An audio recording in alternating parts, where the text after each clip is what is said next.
Welcome രാജുവേട്ടാ, welcome Sachu.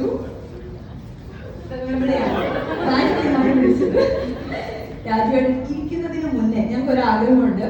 I നോബഡിയുടെ trailer ഔട്ടായി, പക്ഷെ ഞങ്ങൾക്ക് നാട്ടുകാരോട് പറയണം, വിത്ത് രാജുവേട്ടനും സഞ്ജുവിനോടും ഒപ്പം ഞങ്ങൾ ട്രെയിലർ കണ്ടു.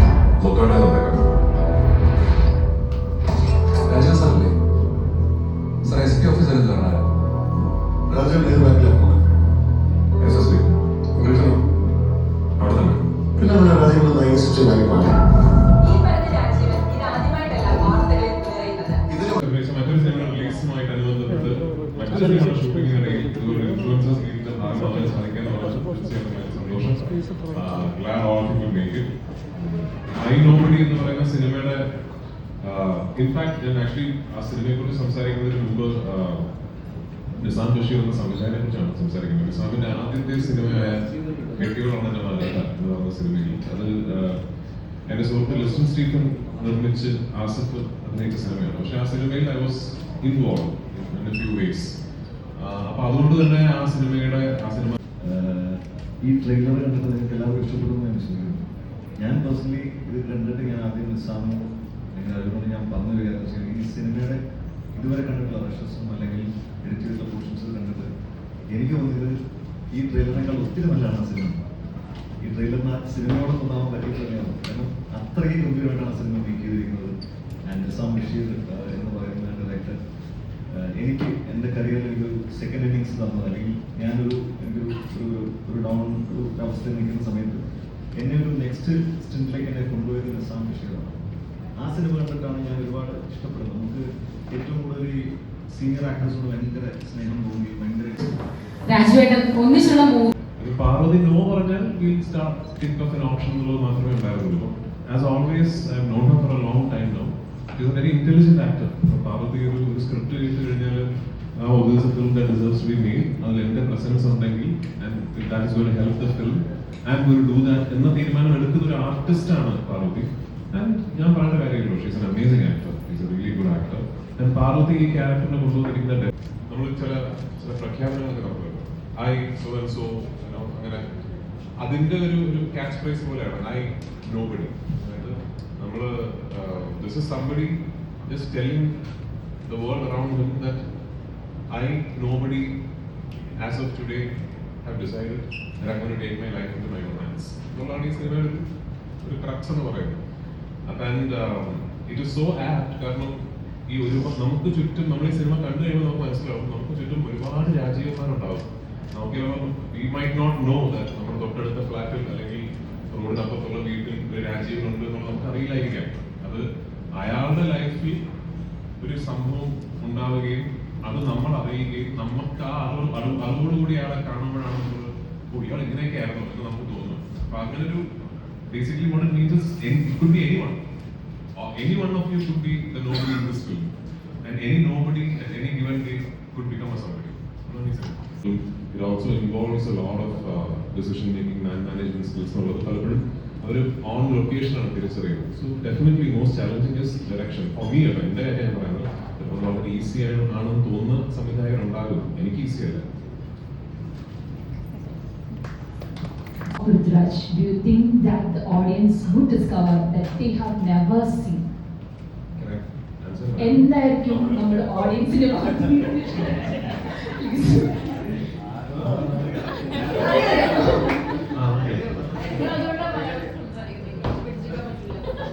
ഞാൻ ആക്ച്വലി ഇംഗ്ലീഷ് ഉത്തരം പറയണമെന്ന് ഞാൻ മനസ്സിലാക്കിയത്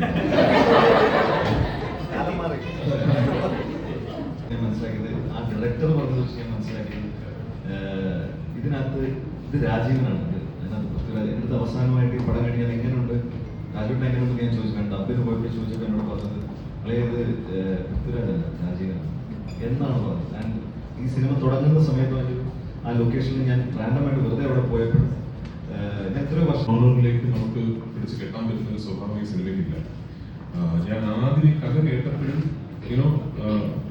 എനിക്ക് കേട്ടോണ്ടിരുന്നത് scene like every 5 minutes the genre keeps shifting in the film. അതുകൊണ്ട് ഞാൻ പറഞ്ഞത് നമുക്ക് പരിചിതമായ ഒരുപാട് ജോണറുകൾ അവയിലൂടെ എല്ലാം കടന്നു പോകുന്ന അത്ര പരിചിതമല്ലാത്ത രീതിയിൽ കഥ പറയുന്ന ഒരു സിനിമയായിട്ടാണ് എനിക്ക് തോന്നിയിട്ടുള്ളത്. സോ ഇതിനകത്തൊരു ഈ പറഞ്ഞ എല്ലാം ഉണ്ട്. But if you have to really pick one aspect of it that I really enjoy, it's a drama. എനിക്ക് ഭയങ്കരമായിട്ട് ഞാൻ എൻജോയ് ചെയ്തതിന്റെ ഡ്രാമ പോർഷൻസ് ആണ്. ആക്ഷൻ ഉണ്ട് of course, and you spend a lot of time, money and everything on action. ഞാൻ ആദ്യമായിട്ട് പ്രേം നാൾ ഒരുമിച്ച് യാനിക് ബെൻ എന്ന് പറയുന്ന സ്റ്റണ്ട് കൊറിയോഗ്രാഫറും കൂടെ വർക്ക് ചെയ്യുന്നത് ഈ സിനിമയ്ക്ക് വേണ്ടിയാണ്. ഐ തിങ്ക് ഒരു മലയാള സിനിമയ്ക്ക് അയാൾ ഏറ്റവും കൂടുതൽ ദിവസങ്ങൾ വർക്ക് ചെയ്തതും ഈ സിനിമയ്ക്ക് വേണ്ടി ആയിരിക്കാം. പുള്ളിക്കാരൻ്റെ whole team from France come and we were in Trivandrum. അപ്പോൾ അതൊരു വലിയ എക്സ്പീരിയൻസ് ആയിരുന്നു. പക്ഷേ then again അതുകൊണ്ട് ഇതൊരു ആക്ഷൻ സിനിമ അല്ല. I would really not like Nobody to be called an action film, because it is not an action film. There is a lot of action. Advice because I am acutely aware of the fact that I was very fortunate. Me ഭയങ്കര easy ആയിട്ട് സിനിമയിൽ എത്തപ്പെടാൻ പറ്റിയ ഒരാളാണ്. And the primary reason for it is my surname. ഇന്നവരുടെ മോനായതുകൊണ്ട് അവൻ ചിലപ്പോൾ നന്നായിരിക്കുമെന്ന് അവനെ cast ചെയ്യണം, അവനെ നമുക്ക് വരാൻ പറയാൻ കാണട്ടെ. അപ്പൊ കണ്ടപ്പോൾ ഓക്കെ കാണാൻ വലിയ കുഴപ്പമില്ല, റൈറ്റ് ഒക്കെ ഉണ്ടല്ലോ എന്ന് പറഞ്ഞാൽ അങ്ങനെയാണ് എന്റെ ആദ്യ സിനിമയിൽ കാസ്റ്റ് ചെയ്യുന്നത്. That is the wrong template for any aspiring actor to look at and hope for. I was just a very, very fortunate guy. But then I think if at all you want to learn something from my trajectory, my career trajectory, it is everything that happened after that. You know, അത് കഴിഞ്ഞിട്ട് സംഭവിച്ചതെല്ലാം maybe you could look at, okay, ഇപ്പൊ ഈ online attack ഒക്കെ വരുമ്പോൾ മലയാള സിനിമയിലെ പല ആക്ടേഴ്സും എന്നെ വിളിക്കും ചേട്ടാ. ആക്ടേഴ്സ് മാത്രമല്ലോ, റൈറ്റേഴ്സും ഡയറക്ടേഴ്സും ഒക്കെ എന്നെ വിളിക്കും ചേട്ടാ, ഭയങ്കര ഞാൻ എന്താണ് ചേട്ടാ ചെയ്യുന്നത്. സത്യം പറഞ്ഞാൽ എനിക്ക് അവർക്ക് കൊടുക്കാൻ ഒരു അഡ്വൈസും ഇല്ല. കാരണം ഞാനൊന്നും ചെയ്തിട്ടില്ല. I just put my head down and worked. So the thing with becoming an actor is that you first need to truly understand what is it that you want when you say you want to become an actor. ഈ എല്ലാവരും ആക്ടേഴ്സിനെ കാണുമ്പോൾ you see the end result of something. ഇപ്പോൾ ഒരു വില കൂടിയ വണ്ടിയിൽ പറയുന്ന ഒരു വലിയ താരത്തിനെ കാണുമ്പോൾ now if you think, oh, I'd like to become an actor because I want to own that car one day, അതൊരു dishonorable ആഗ്രഹമൊന്നുമല്ല. It's a fair wish to have. The thing is, ആ വണ്ടി വാങ്ങിക്കുന്ന പോയിന്റിലേക്ക് എത്തുന്ന ഒരു പ്രോസസ് ഉണ്ട്. ആ വണ്ടി നമ്മൾ വാങ്ങിച്ചു കഴിഞ്ഞാൽ അടുത്ത ദിവസം രാവിലെ നമ്മൾ വീണ്ടും ആ വണ്ടിക്ക് ഷൂട്ടിംഗാണ് പോകുന്നത്. രാവിലെ you still have to turn up for work. But again, it's the same process. ആ പ്രോസസ് എൻജോയ് ചെയ്യണം. You have to fall in love with the process and get detached with the results. It could be success, it could be failure. You need to learn to walk away from that and really want to walk into the next process. And ഏറ്റവും വലിയ ഉദാഹരണം actually മലയാള സിനിമയിൽ തന്നെ ഉണ്ട്. നമ്മുടെ രണ്ട് legends ലാലേട്ടൻ, മമ്മൂക്ക, അവരാണ് ഏറ്റവും വലിയ ഉദാഹരണമാണ്. എനിക്ക് ഈ സിനിമ കഴിഞ്ഞാൽ ഞാൻ അടുത്ത് പോകുന്നത് ഒരു വാരണാസി എന്ന് പറഞ്ഞ മറ്റൊരു സിനിമയുടെ സെറ്റിലേക്ക്. അപ്പോൾ ഒരു it's so program beginning as an actor. ഞാൻ അടുത്ത അന്ന് ആ സിനിമയുടെ സെറ്റിൽ പോകുമ്പോൾ I tend to think automatically you start to walk different. You start to, there are different people around you, and there is that another andarishan which sort of really reprograms you inside from Amirali to Kumbha, and that cinema does that for you because you basically walk into different environments in different sets. So I think it is important to let yourself be conquered by the environment. നമ്മൾ അവിടെ ചെല്ലുമ്പോൾ you should, I assume you should be very fluid with who you are and what you are. But it is also പൃഥ്വിരാജിനോട് ഞാൻ പറയുകയും ചെയ്തു. ഞാനൊരു പറഞ്ഞു, ഞങ്ങളൊരു ജലാശയത്തിലാണ് ഞാൻ പറഞ്ഞു, ഇനി ഞാൻ ചിലപ്പോൾ തള്ളി അങ്ങോട്ട് because I had to see it. അപ്പോൾ ഇത് നമ്മൾ പറയുന്ന ഒരുപാട് എക്സ്പീരിയൻസ് ഉണ്ട്. കാരണം ഞാൻ സിനിമയിൽ വരുന്നത് നമ്മൾ ആഗ്രഹിക്കുന്ന നമുക്കൊരു യങ് ആക്ടർ നമ്മൾ ലുക്ക് ഫോർവേഡ് ടു, അല്ലെങ്കിൽ ആരെയും നമ്മൾ നോക്കിക്കണ്ട് മുന്നോട്ട് പോകും എന്നൊക്കെ തോന്നുന്നു. നമ്മൾ നോക്കുമ്പോൾ തീരെ യങ് ആയിട്ടൊരാൾ ഈ പറയുന്ന പോലെ എനിക്കിപ്പോൾ തോന്നുന്ന പുള്ളി അദ്ദേഹം സയൻസ് സ്കൂളിൽ പഠിച്ചത് തന്നെ ഈ ഓൺലൈൻ മാധ്യമങ്ങളായിട്ട് യുദ്ധം ചെയ്യാനാണെന്ന് എനിക്ക് തോന്നുന്നത്. ഈ ആർമിയിൽ വരാനൊക്കെയാണ്. പക്ഷേ അതിനു വേണ്ടിയിട്ടാണ് അദ്ദേഹം ഈ യുദ്ധങ്ങൾ ഇങ്ങനെ ഓരോ ആക്രമണം ഓരോരുത്തർക്ക് വരുമ്പോഴും എങ്ങനെ യുദ്ധം നയിക്കണമെന്ന് ചോദിക്കുന്നത് അദ്ദേഹത്തിനോടാണെന്ന് പറയുമ്പോൾ അതൊരു ചെയ്യുന്നൊരു രീതിയുണ്ട്. ആ ഒരു സമയം മുതലേ ഹാസ് ബീൻ എക്സ്പീരിയൻസിങ്.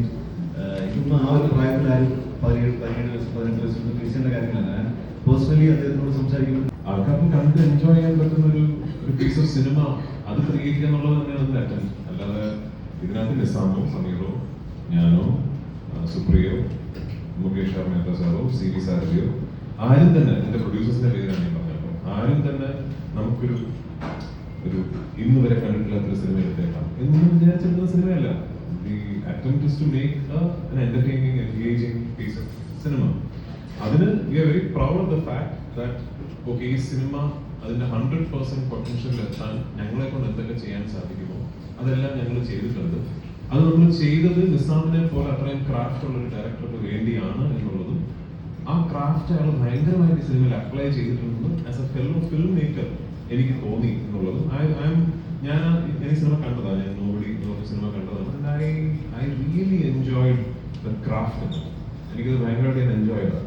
അപ്പോ എന്നെ സംബന്ധിച്ചിടത്തോളം this is the kind of film that I would maybe see കുറെ നാളായിട്ട് ഒന്നുകൂടെ കാണാൻ ഞാൻ ചിലപ്പോ ഇതിന് OTT-ലൊക്കെ എന്തെങ്കിലും വരുമ്പോൾ I watch again.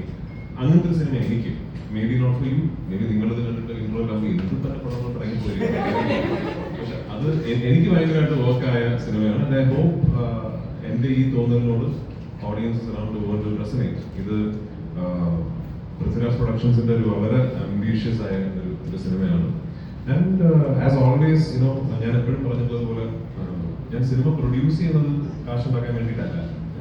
I M A recent paid actor. അപ്പൊ ഞാൻ അഭിനയിക്കുന്നത് എനിക്ക് നല്ല കാശ് കിട്ടുന്നുണ്ട്. ഞാൻ സിനിമ പ്രൊഡ്യൂസ് ചെയ്യുന്നത് എനിക്ക് വലിയ നഷ്ടമൊന്നും ഉണ്ടാകാതിരിക്കണം എന്നുള്ളൊരു ആഗ്രഹം മാത്രമേ ഉള്ളൂ. ആൻഡ് അത് just to keep supporting great സിനിമ as much as I can.